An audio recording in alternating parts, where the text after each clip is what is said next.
With I was very pleased and happy to have number one great weather, but a great fan support, and I thought our students really turned out well down there in the West End Zone. It was good to see that atmosphere back over in the what I call the old student section. It was great to have everybody there and supporting the players. So the atmosphere was good. No major injuries, which is great. I was able to get out there, scrimmage, do some things, and really proud of our guys for the kind of spring we've had. We've had a tough physical spring and 15 practices complete. Got a long way to go to get where we need to go. And got to find some depth in some positions and got to get better at some other positions. But I thought our guys really competed hard today. Was really just enjoyed watching it and seeing the kind of operation of the quarterbacks from the back end, where I get to sit and hear them call the huddle and call the plays. So that I'll open it up. Okay, let's go to Chip Towers and then Charles Odom. Yeah, Kirby, it was interesting early on. Obviously, it's a chance to see the ones versus ones per se. And, it's have fun hearing you say things like vertical passing game. We want to be vertical. It was hard to do that early on, but can you just talk about that matchup and kind of what you saw from your defense as well? Well, I didn't see it that way. I saw it where I thought our guys came out a little bit slow, but vertical passing games a lot of time based on your ability to run the ball, and that wasn't our goal this game, to come out and establish the run and really run the ball hard. G-days are built around a lot of 2-minute drives. You want to go hurry up. We want to throw and catch the ball. That reduces the risk of injury. So when you're doing that, there's a lot of intermediate passing game, kind of like we did in 7-on-7 before it. Defense was also playing some quarter halves, which doesn't allow you to take the top off a lot of times. But I did think that we threw and caught the ball well, and we didn't have all our arsenal out there in terms of wideouts. But the ones that were out there, I thought they competed really well. And, some of the DBs got to make plays, and then some of them we didn't make plays. But that's always going to be the case in a spring game. I was pleased with the effort and attitude of the guys with it, though. How important was this spring for your offense to have JT for the full go? And what have you seen in terms of his progress as your leader?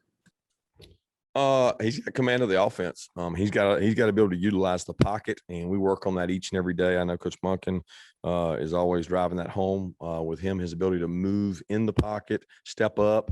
The offensive line's got to protect him and give him an opportunity. There were some times today that there were 4-man rushes, and we got some pressure, and guys got pushed back into him. And I think that's important, to allow him to step up in the pocket and move around and make plays down the field. But he has command of it. He understands it. The key is his decision-making process. We know the quarterback position, there's probably a decision has to be made every single play, and he manages that really well for us. Okay, let's go to Mike Griffith and Anthony Dasher. Yeah, Kirby, I know you haven't watched the film, but were there any plays or players, I guess, that jumped out at you? I guess watching TV, Darnell Washington certainly is imposing. Were there any guys that really impressed you or made some plays that you can recall? Yeah, I thought Adonai all spring. Adonai competed really well. He's a competitor. He makes plays down the field. For a guy that just enrolled and just got here, I thought he did a good job. I thought both James and Zamir made some plays in the passing game, able to get some catches and check downs, make some people miss. Kendall as well had some good strong runs, which he's done this spring. So a lot of those guys pop out. Defensively, it's hard to say.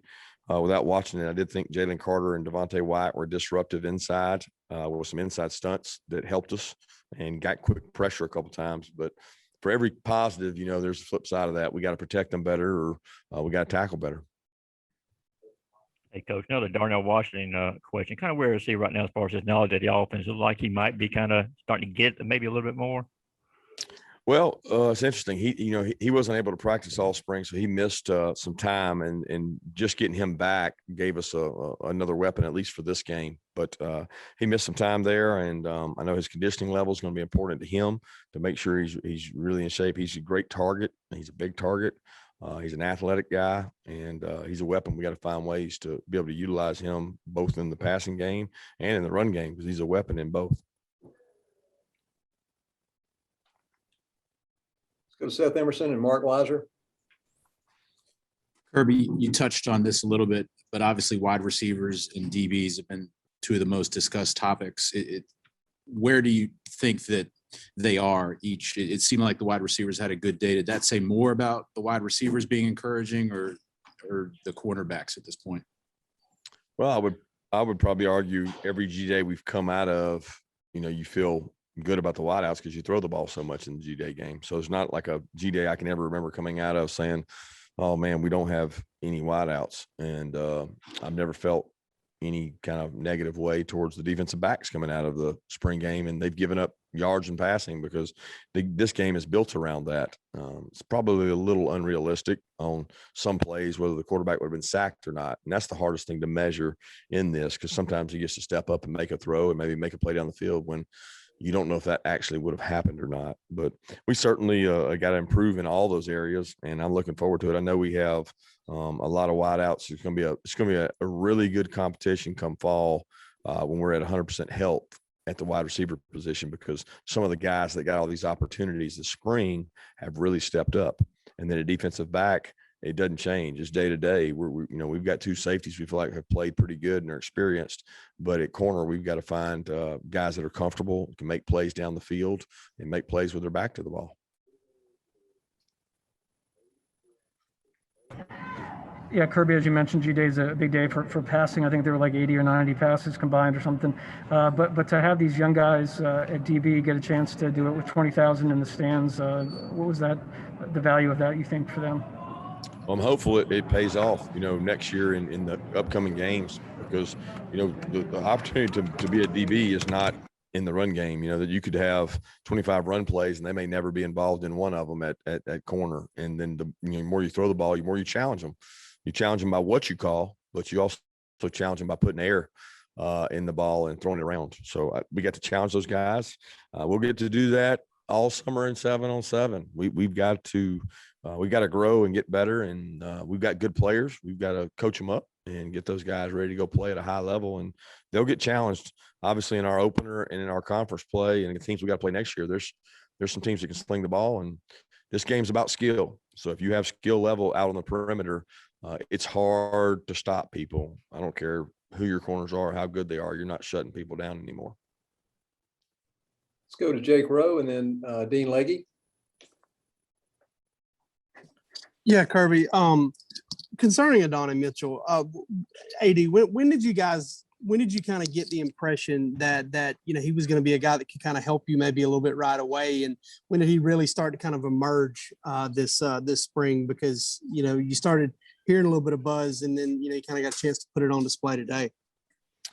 Yeah, we thought he was a talented player. He's another one of the guys that we think we do as good a job as anybody in the country doing research on players and evaluating players. It's not about what they're ranked, what the media says about them, what the recruiting rankings say. We watch the tape. The tape speaks volumes. In the case of Jordan Davis, it spoke volumes. In the case of Dontae Mitchell, it speaks volumes. These guys that we evaluate ourselves, we thought he was a really good player, and we didn't care what everybody else thought. And he's a good football player. So we evaluated him, kept recruiting him. He came in. We didn't get to see him in the bowl practice. He actually got sick right when he got here and never got to really bowl practice with us. So it was very unfortunate that he was here like 8 days and never got to practice once. Then he had to go home. Then he came back. He worked out well. He's gotten himself in decent shape. He needs to get in better shape, but he made plays. He made plays during the spring. And when you got a guy like that steps up, it's almost a bonus. We lost George and it forced him to play more, but man, he picked it up fast.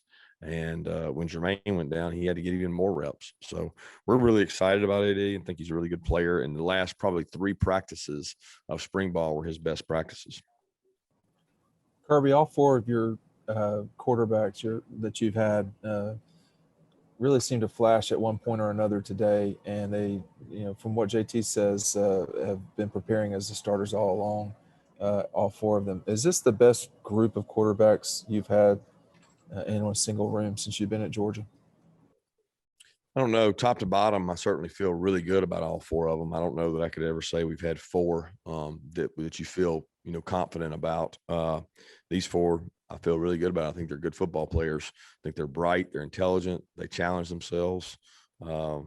I don't, it's hard to compare it to other years. We've certainly had a talented quarterback room before, but with 4 guys you feel good about, it's hard to have that in college football. I thought they challenged themselves. And to be honest with you, we set our practices up where they get to develop. You only got to see a piece of that today. And it's unfortunate because, today there was only 1 quarterback on the field at a time. And in our practices, there's a lot of times there's 2 out there and there's more reps available. So we're trying to get their growth to happen a little faster than it would normally without getting the reps. Okay, let's go to Jed May, and then we'll go to Red and Black, either Drew or Catherine. Hey, Kirby, kind of a 2-part question on the offensive line. One, what have you seen from Tate Ratledge and sort of him trying to get some playing time there at right guard? And 2, on the left side with Sawyer, Truss, and Justin Schaefer, sort of what's the competition looking like with those 3 guys, for those 2 spots on the left side right now? Well, it's all up for grabs. We'll review this tape, see how they did. Jamari didn't get to practice all spring. He had a couple practices he had to miss. So he may have been a little rusty out there today. Tate's been in the thick of it. Tate's physical presence, toughness. He's strong in the weight room. Being guard in the SEC, you got to have a firm pocket and you got to be able to move people. And you go against the best defensive lines every year in our conference. And you got to have some mass. You got to have some guys that can sustain heavy rushers. And we think Tate does a good job of that. Schaefer and Jamari have been splitting some reps, and then Jamari's been doubling up with Truss. But, we're not where we need to be, in the offensive line. And if we're going to be a good team, we've got to protect the quarterback and we got to be able to run the ball. And that's one of the areas we're going to have to take some of the largest leaps to get where we want to go next season. Hey, Kirby, we talked to JT earlier. He mentioned a lot about the check down, and you've talked a lot about yards after catch. So how do you think the team did in that respect, both on offense and defense today? Well, part of being a quarterback is take what the defense gives you. There was a lot of times today that's what was given. It may have been a 2-minute situation, may have been a long yardage situation. And we're trying defensively to get better at zone. We're a man match team. We don't play a lot of man to man, but we play man match. And a lot of times your back's turned to the ball and we want to get better at zone. So I thought defensively, we did a much better job of forcing a check down. Now we got to go physically make the tackle. And offensively, when we hit the check down, we got to turn a 4 or 5 yard gain into 10, 15 yard gains. And that's the only way we're going to be elite is to do that. All right, let's check with Jeff Schultz and then Hunter Riley.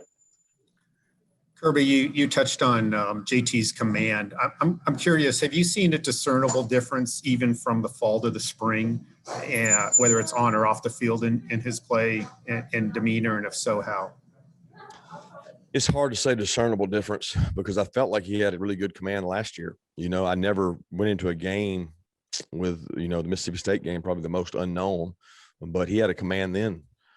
He has command now. I think he has better understanding of his weapons. He's got, a boatload more reps of each one of those. So I'm excited about what he can do. The decision-making is everything for that position. Get us out of a bad play, get us to the next play for the next down, use 4 downs when possible, and use a guy that can make us right. So I know he's gotten better, but a discernible difference, I think it's hard to say because I think he had a good feel, good command for the offense, even last year. Hey, Kirby, first chance to really get to see Carson Beck today. What did you make of him both today and in these spring practice periods? He had some good spring scrimmages. He had some good outings out there in the spring. We thought he throws the ball really well. He had a really good practice on Thursday in terms of command of the offense, making decisions, using the players around him. Got really good pocket presence. He's natural at stepping up, moving in the pocket. He's not a burner. He's not going to go out there and outrun you, but they still have to tackle him. And he's a big man when it comes to live play, but I'm pleased with his progress. I think he got better. Carson didn't always have the focus he needed last year as a freshman in terms of preparation, academics, on the field, off the field, in the meeting room. And now, since we started this spring, he's taking notes. He's got command of it better. He's doing better academically in the classroom. So he's trying to take a step forward and do some good things. All right, we've got time for 2 more questions. We're going to go to David Pascal, and then we'll go to Lance McCurley. Kirby, how would you assess where Lad McConkey is right now? And is he one of the younger guys that was able to capitalize with more opportunities this spring? Yeah, he gets a ton of reps. First of all, he's got great toughness. He's got great savvy. He has no fear. He's taking some shots this spring and gets back up, keeps going. He's in a competition for return game reps. And my expectation is he competes. You know, he's going to go out and compete for special teams jobs all over the place and compete at wide receiver to learn the offense, get a little bigger and stronger. He's got really good quickness.